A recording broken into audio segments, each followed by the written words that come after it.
Bonjour à tous, je m'appelle Camille et bienvenue sur les capsules vidéo de Ryan Gosling. Donc dans cette vidéo, je vais vous présenter comment l'écriture comptable fonctionne, notamment le débit et le crédit. Donc, la comptabilité, comme on a pu voir précédemment, elle repose sur plusieurs principes comptables, dont un qui est la partie double. Alors la partie double, qu'est-ce que c'est? On l'a déjà vu, c'est par exemple actif est égal à passif. Et donc pour le crédit et le débit, c'est exactement la même chose, débit est égal à crédit. Donc, afin d'un peu mieux vous expliquer ce que représente le débit et le crédit, je vais vous donner un exemple un peu plus concret. On va prendre une entreprise qui va vendre un produit.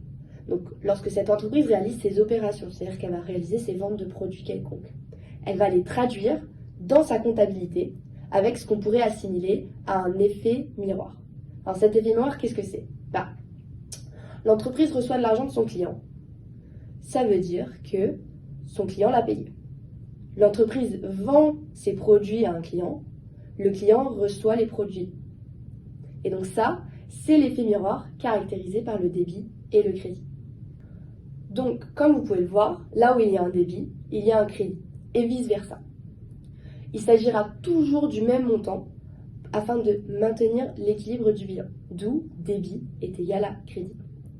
Ainsi, retenez bien que lorsque vous écrivez une opération dans un tableau comptable, il y aura toujours une seconde opération à écrire afin de maintenir cet équilibre du coup de débit est égal à crédit. Donc, afin de vous montrer un peu l'utilisation du débit et du crédit dans les tableaux, voici un schéma du bilan, donc avec notre actif et notre passif. Donc, dans un premier temps, on peut voir que le débit et le crédit, ils sont dans des colonnes spécifiques et différentes. Donc, ce sera toujours écrit comme ça, le débit il sera toujours écrit à gauche et le crédit toujours à droite. Et du coup, ce sera toujours dans cet ordre, débit, crédit, débit, crédit. Une fois qu'on a compris ça, on va chercher à savoir où est-ce qu'on met les opérations. Donc déjà, on va chercher à savoir si ces opérations vont aller dans l'actif ou dans le passif. Une fois qu'on sait ça, on va chercher à savoir dans quelle colonne on va le mettre. Donc, est-ce que ça va être dans le débit ou est-ce que ça va être dans le crédit? Donc, comme on peut le voir sur ce schéma, dans l'actif, si l'actif augmente, on va mettre cette opération au débit. Si l'actif diminue, cette opération elle sera mise au crédit. Ça va être l'inverse pour le passif. Avec l'opération qui diminue le passif, elle sera mise dans le débit. Et si le passif augmente, ce sera mis dans la colonne du crédit. Donc il faut savoir que ça paraît un peu compliqué. Mais en fait, il y a un moyen tout simple pour tout retenir. C'est moi, j'ai juste retenu plus, moins, moins, plus. Et ce plus, moins, moins, plus, il va être comme ça dans tous les tableaux, lié avec le débit et le crédit. Donc on va vous donner un deuxième exemple avec le compte de résultat. Donc le compte de résultat, on a nos charges et nos produits, notre fameux débit, crédit.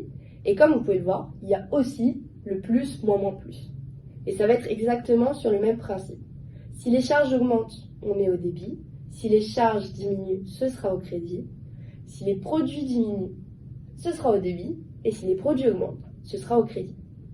Donc, retenez bien que lorsque vous retranscrivez une opération d'une entreprise dans un tableau comptable, il y aura toujours cette notion de double écriture, de double partie, afin de réaliser l'équilibre débit est égal crédit. Maintenant, si vous avez des questions, vous pouvez toujours me contacter sur les réseaux. Donc moi, c'est Camille Burclay. Je suis actuellement à Singapour. Si par exemple vous voulez parler à quelqu'un en présentiel, il y a Laura Guillen sur Cergy. Je vous souhaite bonne chance pour vos cours de compta, parce que c'est pas la matière la plus simple. Et nous, on se reverra à Cergy en janvier. Bisous!